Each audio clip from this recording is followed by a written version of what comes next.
વિકાસ રંગે રંગીના આવતરા ગુજરાત, એક જે અધૂરી સૌથી પૂરી થાય ધરા ગુજરાત, થાય ધરા ગુજરાત. સૌનો સાથ જ સૌનો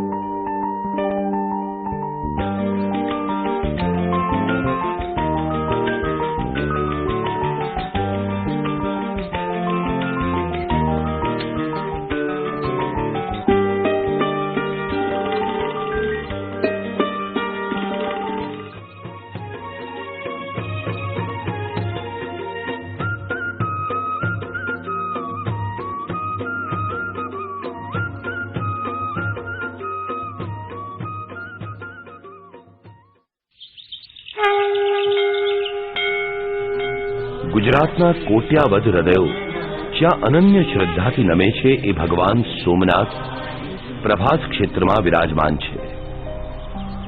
ગુજરાતની વેદકાલીન સંસ્કૃતિનું પ્રથમ ચરણ અહીં મંડાયું હતું. ભૃગુવંશના સ્ત્રોત ભગવાન ચંદ્રનો ક્ષય થયો હતો દક્ષ પ્રજાપતિના શ્રાપને કારણે. એ શ્રાપના નિવારણાર્થે ચંદ્રે મહાદેવ શંકરની તપશ્ચર્યા કરી અને પ્રભાસ ક્ષેત્રમાં મહાદેવના દિવ્ય મંદિરનું નિર્માણ કર્યું, જે સોમનાથ મહાદેવને નામે જગ પ્રસિદ્ધ થયું. સોમનાથનું મંદિર ભંજન અને મંડનનો ઇતિહાસ સાચવીને બેઠું છે. વેદકાળથી નિરંતર આ મંદિર તૂટતું રહ્યું છે અને ભાવિકોએ એનું પુનઃ નિર્માણ કર્યું છે. ઉત્ખનનમાં પુરાતન મંદિરોના 6 સ્તર મળ્યા છે, પરંતુ પ્રત્યેક જીર્ણોદ્ધાર સમયે લિંગનું સ્થાન મૂળ પ્રમાણે જાળવી રાખવામાં આવ્યું છે. સ્વાતંત્ર્ય પછી સરદાર વલ્લભભાઈ પટેલે સાંપ્રત મંદિરનું નિર્માણ કરાવ્યું હતું. સોમનાથ અને દક્ષિણ ધ્રુવની વચ્ચે કોઈ પણ ભૂમિ ભાગ નથી અને એની એંધાણી સોમનાથ મંદિરના પ્રાંગણમાં તીર રૂપે મૂકવામાં આવી છે. પ્રાંગણમાં ભગવાન શંકરના વિવિધ ચમત્કારોની ઝાંખી કરાવતી પ્રદર્શની મૂકવામાં આવી છે.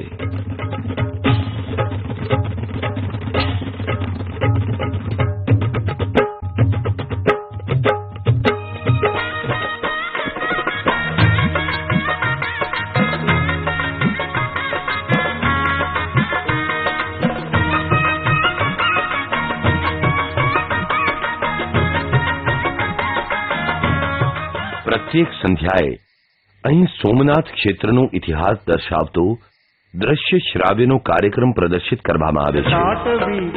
જલ પ્રવાહ પાવિત સ્થલે ગલે વલંબ લંબિતાંબુજંગ તુંગ માલિકા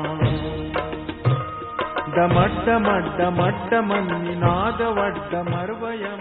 સોમનાથની પ્રાતઃ અને સાયંકાલની આરતી શ્રદ્ધાળુઓને ભાવ વિભોર કરી દે છે.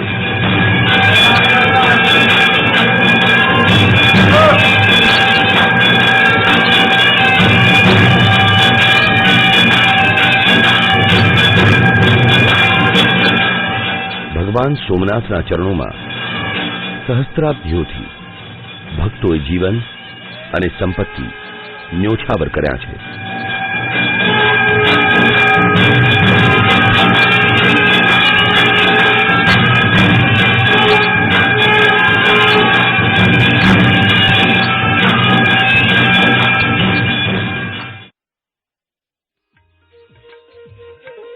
મંદિરથી થોડે દૂર હોલકર રાણી અહલ્યાબાઈએ નિર્મિત કરાવેલું મંદિર છે. આ મંદિરનું ગર્ભગૃહ ભૂમિમાં ઊંડે રાખવામાં આવ્યું છે. રાણી અહલ્યાબાઈ અનન્ય શિવભક્ત હતા. સોમનાથ મંદિરની દુર્દશાથી વ્યથિત થઈ એમણે 1 કોટી મુદ્રાઓ ખર્ચીને આ મંદિર બંધાવ્યું હતું.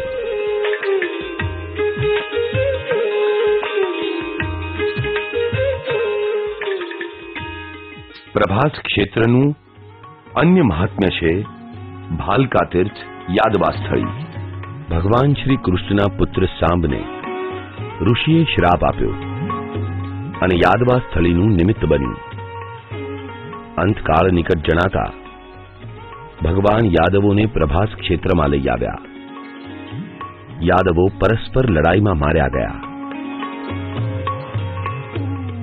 ભગવાન એક પીપળા નીચે વિશ્રામમાં બેઠા. પારધીનું બાણ એમના પગમાં વાગ્યું.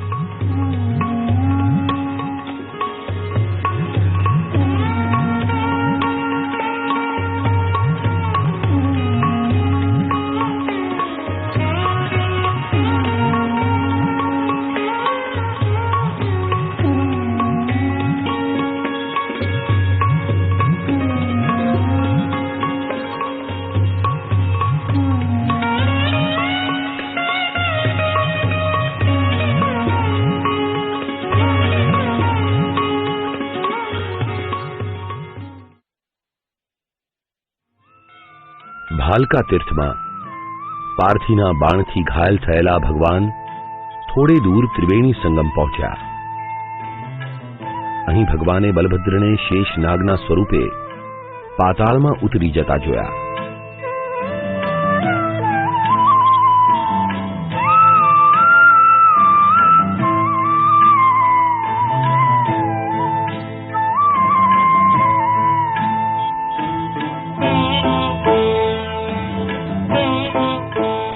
આ એ પવિત્ર સ્થળ છે જ્યાં ગીતાના ગાયક યોગેશ્વર શ્રી કૃષ્ણે નશ્વર દેહનો ત્યાગ કરી વૈકુંઠ ગમન કર્યું હતું.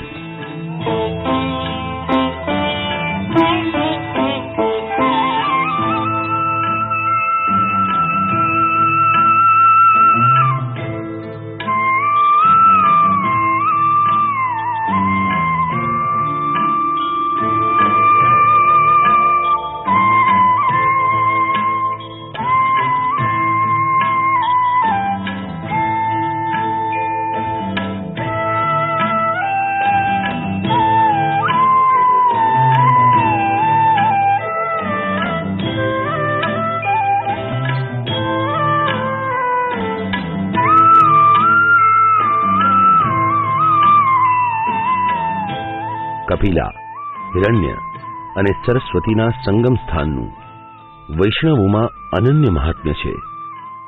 આ સ્થળે ભક્તો આત્માના ઉદ્ધાર માટે પૂજા કરાવે છે.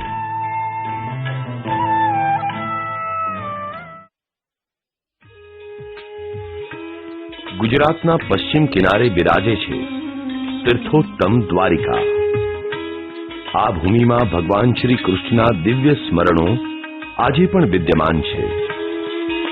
કંસવધ પછી જરાસંઘ અને અસુર કાલયવરના આક્રમણોથી યાદવોનું રક્ષણ કરવા ભગવાન યાદવોને રૈવતાચલના આશ્રયમાં લઈ આવ્યા અને ગોમતી નદીના ઉત્તર કિનારે નગર વસાવ્યું. ભારત વર્ષનું પશ્ચિમ દ્વાર હોવાથી એ નગરીને નામ આપ્યું દ્વારિકા. આ ભૂમિના કણ કણમાં કૃષ્ણ કથા અંકિત છે. અહીં યાદવોએ સામુદ્રી વ્યાપાર વડે વિપુલ સંપત્તિનું સર્જન કર્યું. દ્વારિકા નગરીને સુવર્ણ દ્વારિકા બનાવી. મહાભારતના યુદ્ધ સમયે અર્જુન અને દુર્યોધન યાદવોની સહાય માંગવા અહીં જ આવ્યા હતા. અહીં જ બેસી ભગવાન કૃષ્ણએ દ્રૌપદીના ચીર પૂર્યા અને સુદામાની દરિદ્રતા દૂર કરી.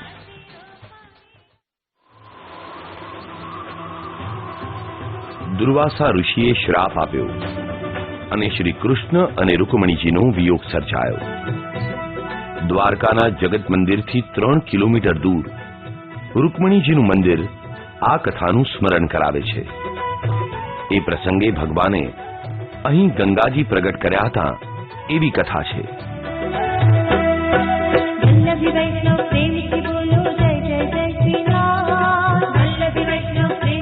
કાલક્રમે મૂળ દ્વારકા સમુદ્રમાં ગરક થઈ ગઈ. આજે વિદ્યમાન છે એ બધા પુરાતન મંદિરો 13મી સદીમાં બંધાયેલા છે. ભારતના પુરાતત્વ વિભાગે બેટ દ્વારકાની આસપાસ સામુદ્રી ઉત્ખનન કર્યું છે. સમુદ્રના તળિયે પુરાતન સંસ્કૃતિના અનેક પ્રમાણ પ્રાપ્ત કર્યા છે. ગોવાના પુરાવિજ્ઞાન સંગ્રહાલયમાં સમુદ્રમાંથી મળેલા એ નમૂનાઓ જાળવવામાં આવ્યા છે.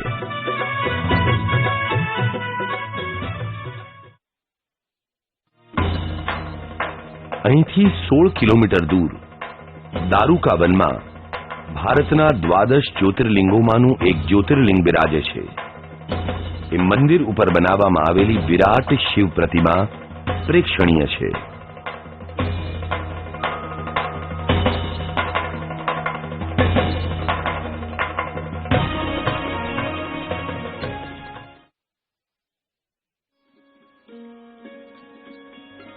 અરવલ્લીની અનુપમ ગિરિમાળા એ ગુજરાતની ઉત્તર સીમા. અહીંના આરાસુર ડુંગર પર શાક્ત પંથનું મહિમાવંત શ્રદ્ધાસ્થાન અંબાજી સ્થિત છે. ગુજરાતના રાજવી ભીમદેવ સોલંકીના મહામંત્રી વિમલ શાહે મધ્યકાલીન નગરી ચંદ્રાવતી આ શક્તિપીઠના સાનિધ્યમાં વસાવી હતી. આ પુરાતન મંદિરના ગર્ભગૃહમાં માતાજીની મૂર્તિ નથી, છતાં વસ્ત્ર અલંકારોની ગોઠવણીને કારણે સ્વરૂપ દર્શન કર્યાની પ્રતીતિ થાય છે.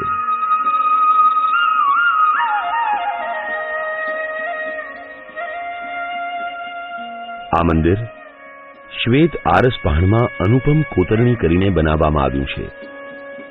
આ નકશી મંદિરને ભવ્યતા અર્પે છે. અંબાજીમાં હવે પુરાતન ગર્ભગૃહમાં માતાજીની આરસ પ્રતિમા સ્થાપવામાં આવી છે. મંદિરના પ્રાંગણમાં માતાજીને પ્રિય એવા ચુંદડી, કુમકુમ, સિંદૂર અને શ્રીફળ વેચવા માટે હાટ છે. સંધ્યાકાળે મંદિર અને એના પ્રવેશ દ્વાર પ્રકાશથી ઝગમગી ઉઠે છે. વિવિધ રંગના પ્રકાશમાં મંદિરનું પરિસર અનુપમ દ્રશ્ય પ્રગટાવે છે. આ સમય હૃદયમાં ચમત્કારિક અનુભૂતિ જન્માવે છે. માતાજીની આરતીની જ્વાલા ભક્તોના તન મનમાં ભક્તિનો પ્રકાશ પાથરે છે. અંબાજીમાં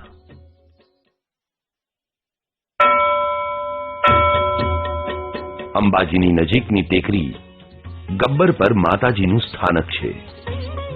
આ ટેકરી પરનું ચઢાણ સીધું અને કપરું છે, પરંતુ હવે યાત્રીઓની સુવિધા માટે રોપવેની વ્યવસ્થા કરવામાં આવી છે.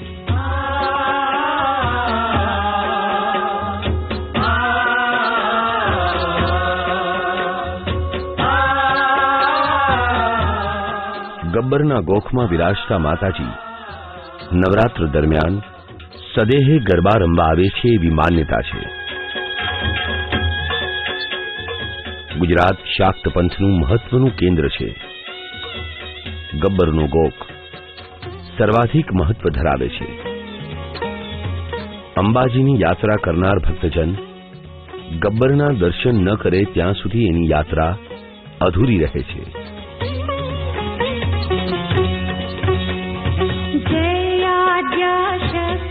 ગબ્બરમાં પણ હવે આરસનું સુંદર મંદિર બાંધવામાં આવ્યું છે અને પ્રતિવર્ષ હજારો ભાવિકો અહીં દર્શને આવે છે.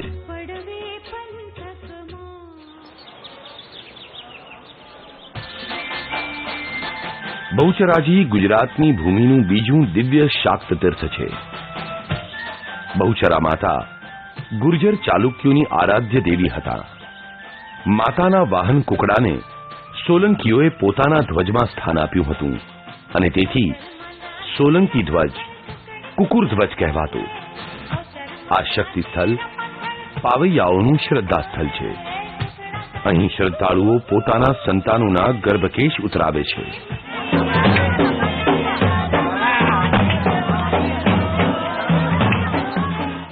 અનેક ગીત, ગરબા, ભજનોનો વિષય બનેલા આ વિશાળ દેવસ્થાનની ચારે તરફ કોટ બાંધવામાં આવ્યો છે. મંદિરની બહારનો ચોક ચાચર ચોકને નામે પ્રસિદ્ધ છે. ચૈત્ર સુદ પૂનમ અને આસો સુદ પૂનમે અહીં પૂજા કરવાનું મહાત્મ્ય છે.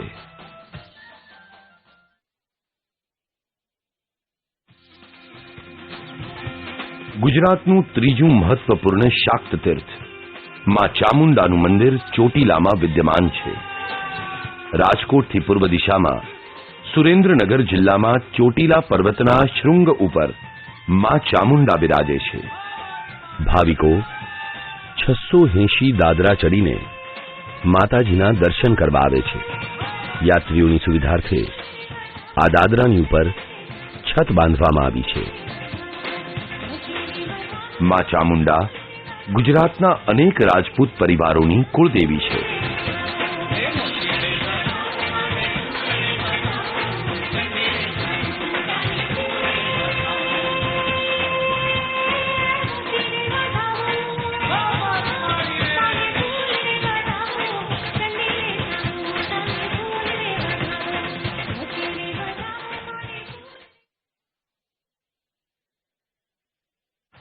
પ્રકૃતિની વિનાશીની શક્તિ માં કાલિકા સ્વરૂપે વિરાજે છે પાવાગઢમાં.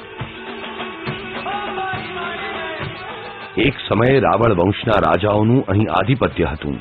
રાવળ રાજ પતઈને સ્ત્રી રૂપધારી કાલીમા પર સંમોહ જાગ્યો. એના એ દુષિત ભાવથી ક્રોધિત થયેલા માતાજીએ શ્રાપ આપ્યો અને રાવળોના પાવાગઢનું પતન થયું. પાવાગઢ વિશેની આ કિંવદંતિત ઇતિહાસની માહિતીની સાથે ચારિત્ર શુદ્ધિના મહત્વનું પણ શિક્ષણ આપે છે. પાવાગઢની યાત્રા પગપાળા ચાલીને કરવાની પ્રણાલી છે. હવે અહીં યાત્રીઓની સુવિધા માટે રોપવેની વ્યવસ્થા કરાઈ છે.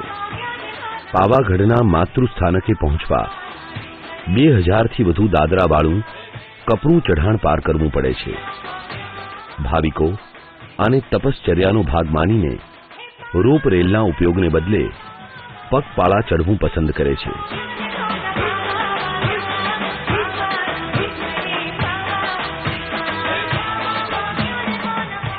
માતાજીના મંદિરથી થોડે દૂર ભદ્રકાલીનું દેવાલય છે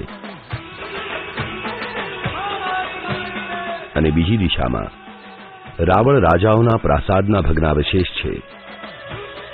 પાવાગઢની ટોચ પરથી આસપાસના તળાવો, પુરાતન જીર્ણ મંદિરો આદિ આહલાદક દ્રશ્યો દેખાય છે.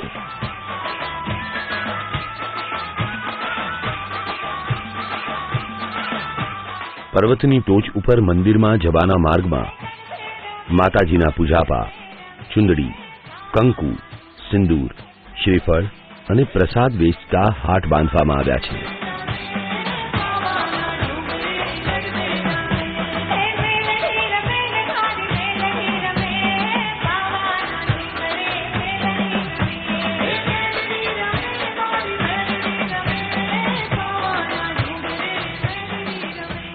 ભાવિકો માટે આ હાટ બજાર નાના મેળાની ગરજ સારે છે. પાવાગઢ શ્રદ્ધા સ્થાનકની સાથે પ્રવાસન કેન્દ્ર પણ બન્યું છે.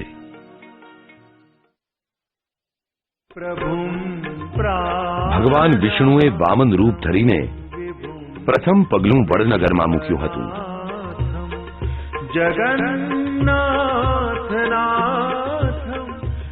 આ ઇતિહાસ પ્રસિદ્ધ નગરમાં હાટકેશ્વર મહાદેવનું પ્રાચીન શિવાલય સોલંકી યુગ પછી નિર્મિત અનુપમેય શ્રદ્ધા સ્ત્રોત્ર છે.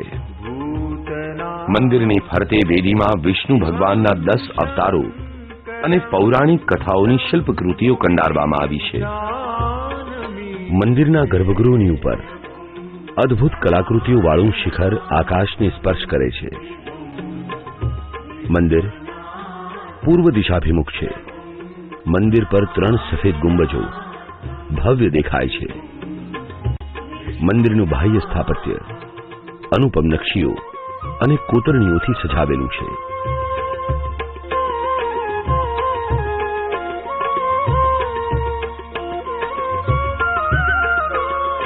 અહીં નવગ્રહ, સંગીતજ્ઞો, અપ્સરાઓ, વિવિધ દેવો, પ્રાણીઓ અને પુષ્પોની આકૃતિઓ કંડારવામાં આવી છે.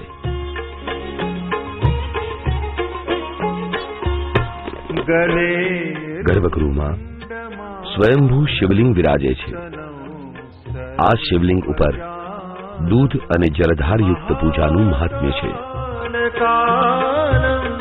ગણેશા મંદિરના પરિસરમાં કાશી વિશ્વેશ્વરનું મંદિર અને એક ભગવાન સ્વામિનારાયણનું મંદિર વિદ્યમાન છે.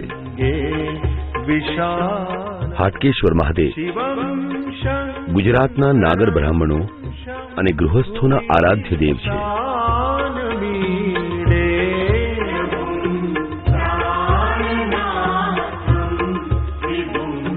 હાટકેશ્વર મહાદેવનું મંદિર પરિસર ઐતિહાસિક વડનગરનું પ્રમુખ આભૂષણ છે.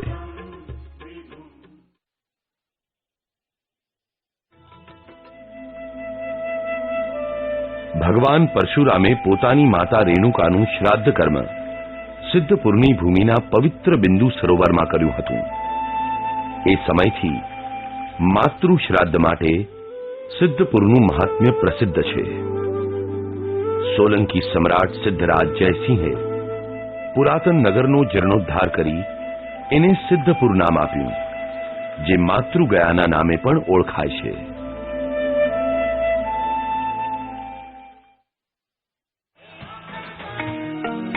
તીર્થરાજ શત્રુંજયના શૃંગ પર વિરાજે છે આદિ શ્રવણ શ્રી ઋષિદેવનું મંદિર. જૈન ધર્મના બે સર્વાધિક મહત્વના તીર્થ સ્થળોમાંથી એક સૌરાષ્ટ્રના હૃદયમાં સ્થિત છે. ભાવનગર જિલ્લાનું પાલિતાણા અનેકાનેક સદીઓથી ગુજરાતની શ્રમણ પરંપરાના કેન્દ્ર સ્થાને રહ્યું છે. અહીં શ્વેત આરસપાણના બનેલા નાના મોટા અનેક ડેરાઓ છે. આ પર્વતના કણ કણ કૈવલ્ય જ્ઞાન પ્રાપ્ત કરી જ્યોતિર્મય થયેલા મુનિઓ અને સાધ્વીજીઓની કથા કહે છે. પાલિતાણાની યાત્રા વગર જૈન મતાવલંબીઓની તીર્થયાત્રા અધૂરી રહે છે. શત્રુંજય શૃંગ પર 24 તીર્થંકરોના સુંદર મંદિરો આવેલા છે. મંદિરોના કેન્દ્ર સ્થાને ભવ્ય ભગવાન ઋષભદેવજીનું મંદિર સ્થિત છે.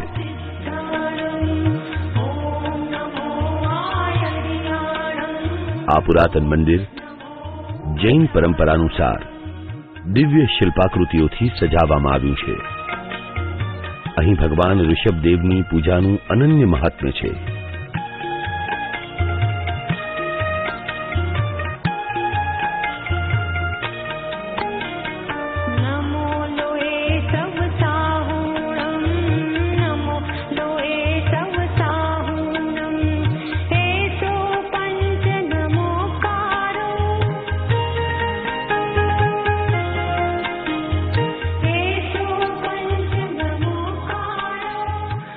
વેણુ પાષાણના મંદિરોને બહારથી શિલ્પો વડે સજાવ્યા છે.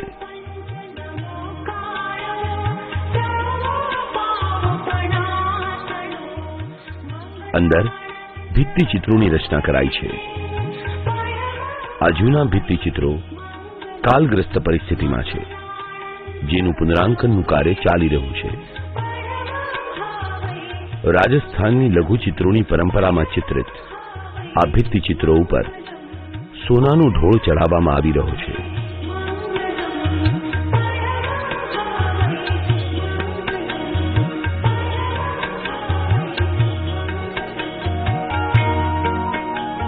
ગુજરાતના ખૂણે ખૂણે શૈવ, શાક્ત, વૈષ્ણવ અને જૈન તીર્થોએ નિરંતર સમાજમાં શિક્ષણ, જાગૃતિ, એકાત્મતા અને સમરસતાનો પ્રસાર કર્યો છે. આ પવિત્ર તીર્થોને કારણે ગુજરાતની ભૂમિ વંદનીય છે. વંદે ગુજરાત.